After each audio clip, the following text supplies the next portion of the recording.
Hello, good morning everyone. তোমাদের সাথে আমি সুনন্দা।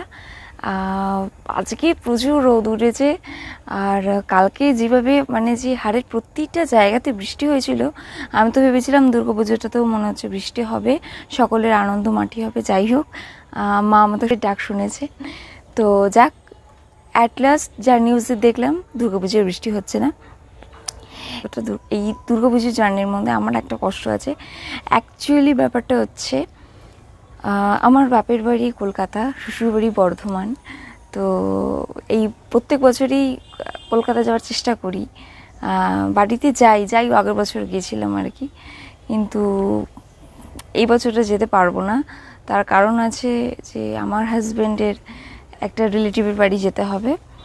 আর সত্যি কথা বলতে গেলে কি, কলকাতা দুর্গাপুজো মানেই কলকাতা, আমরা সবাই জানি, কিন্তু কিছু করার নেই, যেতে হবে।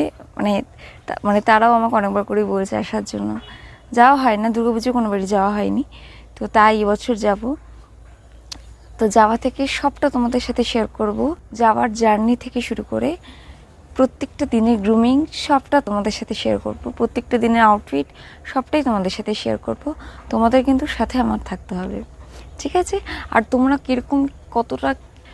কীরকম আনন্দ করলে, তোমরা কি কি প্যান্ডেল ঘুরলে, অবশ্যই কিন্তু আমাকে কমেন্ট বক্সে জানাতে ভুলবে না। আজকে আমি দেখাচ্ছি।